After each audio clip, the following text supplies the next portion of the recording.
2024 সালের অগাস্টে মোহাম্মদ ইউনূসের নেতৃত্বে অন্তর্বর্তী সরকার দায়িত্ব নেয়ার পর স্বরাষ্ট্র মন্ত্রণালয়ের দায়িত্ব পান সাখাওয়াত হোসেন। দেশ তখন রক্তাক্ত এক অধ্যায় পেরিয়ে অস্থিরতার ভেতর দাঁড়িয়ে। সরকার বদলেছে, কিন্তু পরিস্থিতি পুরোপুরি স্বাভাবিক হয়নি। থানা লুট, অগ্নিসংযোগ, অস্ত্র উধাও, পুলিশের অনীহা, রাষ্ট্রযন্ত্র যেন টালমাটাল। দীর্ঘ সামরিক অভিজ্ঞতা, পরে নির্বাচন কমিশনার হিসেবে কাজ, সব মিলিয়ে তাকে ভাবা হয়েছিল কঠিন সময়ের উপযুক্ত ব্যক্তি। কিন্তু দায়িত্ব নেওয়ার কয়েকদিনের মধ্যেই তিনি এমন এক প্রশ্ন তোলেন যা রেশ গিয়ে লাগে ক্ষমতার অন্দরে। দায়িত্বে থাকা অবস্থায় সাখাওয়াত হোসেন জানান, প্রায় 4000 রাইফেল লুট হয়েছিল, উদ্ধার হয় কিছু, কিন্তু 1000-এর বেশি অস্ত্র রয়ে যায় নিখোঁজ। আর এই সময় তিনি 7.62 বুলেট ও চাইনিজ টাইপ 39 রাইফেল নিয়ে প্রশ্ন তুলেছিলেন। জুলাই অভ্যুত্থানের সময় পুলিশের ব্যবহৃত চাইনিজ 7.62 বোরের রাইফেল বেসামরিক বহিরাগতদের হাতে পড়েছিল, এমন কথাও তিনি বলেছিলেন। সেনাবাহিনীর ব্রিগেডিয়ার জেনারেল হিসেবে অবসরে যাওয়া এম সাখাওয়াত হোসেন 2007 থেকে 2012 সাল পর্যন্ত নির্বাচন কমিশনার হিসেবে দায়িত্ব পালন করেছিলেন। তিনি নির্বাচন কমিশনার থাকা অবস্থায় 2008 সালে একটি জাতীয় নির্বাচন হয়। সেই সুবাদে দেশের সংবাদ মাধ্যমে নির্বাচন বিষয়ক বিশেষজ্ঞ হিসেবে তিনি কথা বলে আসছিলেন। এম সাখাওয়াত হোসেন এক সাক্ষাৎকারে অনুযোগ করে বলেছেন, অন্তর্বর্তী সরকারের উপদেষ্টা হওয়ার পর নির্বাচন বিষয়ে সরকারের কেউ তার সঙ্গে কোনো কথা বলেনি। 7.62 বুলেট নিয়ে প্রকাশ্যে কথা বলার এক সপ্তাহের মধ্যেই তাকে স্বরাষ্ট্র মন্ত্রণালয় থেকে সরিয়ে দেয়া হয় অন্য মন্ত্রণালয়ের দায়িত্ব। তখন তিনি বলেন, তার বক্তব্য খণ্ডিতভাবে প্রচার হয়েছিল। তিনি পদত্যাগও করতে চেয়েছিলেন, কিন্তু প্রধান উপদেষ্টা তাকে থাকতে বলেন। 7-8 দিনের মধ্যে চলে গেলে খারাপ বার্তা যাবে, এই যুক্তিতে তাকে দায়িত্বে রাখা হয়। তবে স্বরাষ্ট্র থেকে সরে যাওয়ার পর আর তদন্তের সুযোগ পাননি।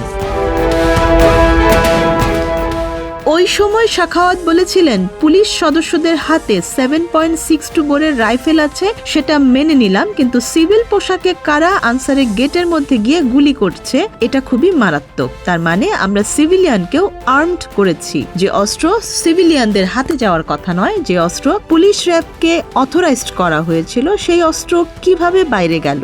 সংবাদ মাধ্যমে সাখাওয়াত হোসেন বলেন, আমি গিয়েছিলাম আনসারের ওখানে দেখতে, ওদের অনেককে গুলি টুলি মারছে, আনসারকে গুলি মেরেছে। তারপরে আমি কতগুলো ভিডিও দেখলাম, লুঙ্গি পরা, গেঞ্জি পরা, হেলমেট লাগানো আর হাতে পুলিশের রাইফেল। পুলিশের কাছে 7.62 চাইনিজ রাইফেল টাইপ 39, এটা খুব একটা মারাত্মক মারণাস্ত্র, যেটা সাধারণত সমরাস্ত্র হিসেবে ব্যবহৃত হয়। এটাকে আমরা বলি প্রহিবিটেড বোর। তিনি বলেন, পুলিশকে এই রাইফেলগুলো দেয়া হয়েছে, কবে দেয়া হয়েছে আমি ঠিক জানি না। আমার ইচ্ছে ছিল এটার একটা এনকোয়ারি করতে, যে এই রাইফেলগুলো তো পুলিশের পাওয়ার কথা নয়, এই রাইফেলগুলো পুলিশকে দেয়া হলো কখন, কি কারণে এবং কেন?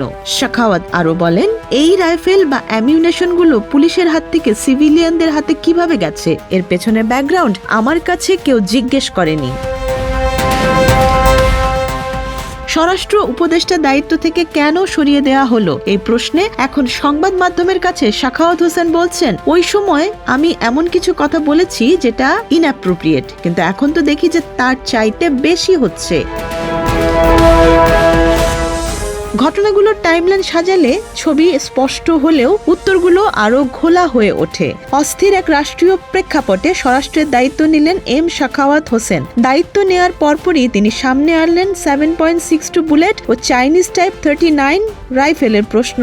বললেন, সামরিক মানের প্রহিবিটেড বোর অস্ত্র পুলিশের হাতে কেন, আর সেই অস্ত্র সিভিল পোশাকের লোকের হাতে গেল কিভাবে? বললেন তিনি এনকোয়ারি করতে চান। তারপর এক সপ্তাহের মধ্যে মন্ত্রণালয় বদল, তদন্ত আর এগোয়নি, ফাইল খোলা হয়নি, প্রশ্ন রয়ে গেছে প্রশ্নই। তিনি নিজেই এখন বলছেন, হয়তো ইনঅ্যাপ্রোপ্রিয়েট কথা বলেছিলাম, কিন্তু একই সঙ্গে ইঙ্গিত করছেন বাস্তবতা নাকি তার আশঙ্কার চেয়েও ভয়াবহ হয়েছে। আর এখানেই তৈরি হচ্ছে রাজনৈতিক ও প্রশাসনিক এক অস্বস্তিকর সমীকরণ। যদি সাখাওয়াতের বক্তব্য ভুল হয় তবে কেন তাৎক্ষণিকভাবে তদন্ত করে খণ্ডন করা হলো না? আর যদি বক্তব্যের ভেতরে সত্যের কোনো অংশ থেকেও থাকে তবে কেন সেটি গভীরে যেতে দেয়া হলো না? একজন সাবেক ব্রিগেডিয়ার, সাবেক নির্বাচন কমিশনার, যিনি রাষ্ট্রযন্ত্রের ভেতরের কাঠামো বোঝেন, তিনি প্রকাশ্যে বললেন অস্ত্র সিভিলিয়ানদের হাতে গেছে, বহিরাগত সন্দেহের ইঙ্গিত দেন। তারপরই দায়িত্ব বদলে যায়। ঘটনাক্রম কি কেবলই কাকতালীয়? আরও একটি বিষয় পরিস্থিতিকে জটিল করে। তিনি অভিযোগ করছেন বড় সিদ্ধান্তগুলো ক্যাবিনেটের বাইরে নেওয়া হতো, অর্থাৎ রাষ্ট্রের আনুষ্ঠানিক কাঠামোর বাইরে কোথাও সিদ্ধান্তের অদৃশ্য স্তর ছিল কি? অর্থাৎ রাষ্ট্রের আনুষ্ঠানিক কাঠামোর বাইরে কোথাও সিদ্ধান্তের অদৃশ্য স্তর ছিল কি? যদি থেকে থাকে তবে 7.62 বিতর্ক সেই অদৃশ্য স্তরেই থেমে গেছে কি? রাষ্ট্রের সবচেয়ে স্পর্শকাতর বিষয়গুলোর একটি হলো অস্ত্র কার হাতে। যখন সেই প্রশ্ন ওঠে রাষ্ট্রের ভেতর থেকেই, তখন তা নিছক রাজনৈতিক বক্তব্য থাকে না, তখন তা হয়ে ওঠে নিরাপত্তা কাঠামোর প্রশ্ন, জবাবদিহির প্রশ্ন, এমনকি সার্বভৌমত্বের প্রশ্ন।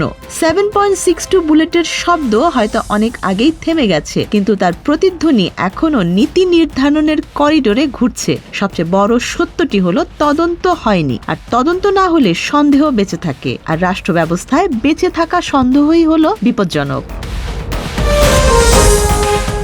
Desk report, Dhaka express.